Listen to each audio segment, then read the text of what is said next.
जब भक्ति गहरी होती है, जब मन निर्मल होता है, तब दिव्यता स्वयं अपने रहस्य खोलती है। देवी देवताओं के दर्शन का विषय सदियों से मानवीय जिज्ञासा का केंद्र रहा है। क्या ये दर्शन सिर्फ कल्पना है या फिर कोई गूढ़ सत्य जो अनुभव करने वाले को ही समझ आता है? आइए आज इसी रहस्य के साथ यात्रा करते हैं, उन अनकहे अनुभवों की, जहां देवत्व मनुष्य से साक्षात्कार करता है। दर्शन, ये शब्द सुनते ही हमारी आंखों के सामने मंदिरों में सजी मूर्तियां घूम जाती हैं, पर असली दर्शन तो वह है जब देवता स्वयं अपने असली रूप में प्रकट होते हैं। शास्त्रों में ऐसे हजारों प्रसंग हैं।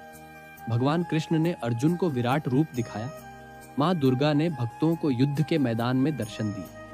पर आज के युग में आज भी कई लोग दावा करते हैं कि उन्होंने देवताओं को साक्षात देखा है। क्या ये महज भावनात्मक उत्तेजना है या फिर एक ऐसी वास्तविकता जिसे विज्ञान अभी तक नहीं समझ पाया? महाभारत में धृतराष्ट्र ने अपनी आंखों से नहीं पर हृदय से ही भगवान कृष्ण का दिव्य रूप देखा था। रामायण में हनुमान जी ने सीता माता को अशोक वाटिका में दर्शन दिए। ये केवल कथाएं नहीं बल्कि संकेत हैं उस सूक्ष्म लोक की ओर जहां देवी देवता सजीव है। तंत्र शास्त्र कहता है, यत्र भाव तत्र देवता। जहां श्रद्धा की गहराई है वहां दिव्यता प्रकट होती ही है। पर कैसे? क्या यह मन की एकाग्रता का खेल है या फिर कोई परालौकिक शक्ति जो अपने भक्तों से सीधा संवाद करती है? सन 1995 की बात है। राजस्थान के एक गांव में एक किसान ने दावा किया कि उसे मां काली ने सपने में आकर अपने मंदिर की स्थापना का आदेश दिया। कुछ ही महीनों में वहां एक प्राचीन मूर्ति मिली, जिसके बाद वह स्थान आज भक्तों का केंद्र बना हुआ है। ऐसे ही केरल के एक योगी ने बताया कि उन्होंने ध्यान की अवस्था में भगवान शिव को नटराज रूप में नृत्य करते देखा। क्या ये संयोग है या फिर देवत्व की वही प्राचीन शक्ति जो आज भी सक्रिय है?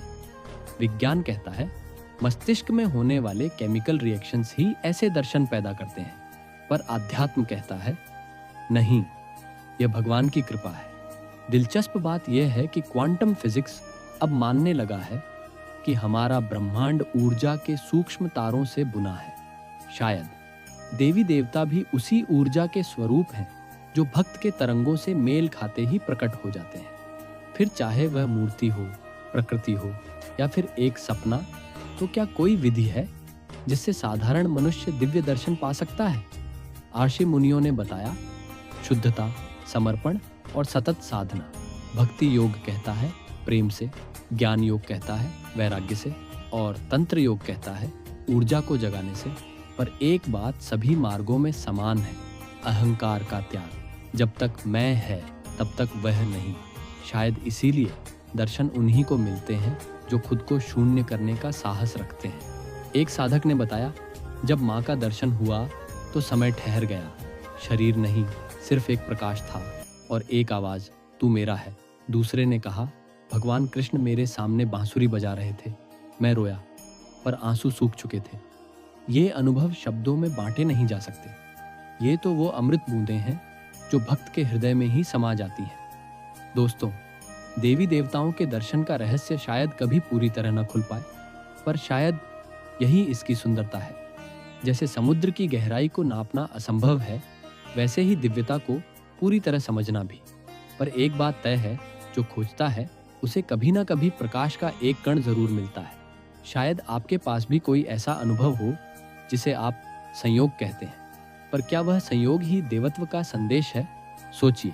और हाँ, अगर आपको यह ज्ञान अमूल्य लगा तो इसे आगे बांटें, क्योंकि ज्ञान बांटने से ही बढ़ता है।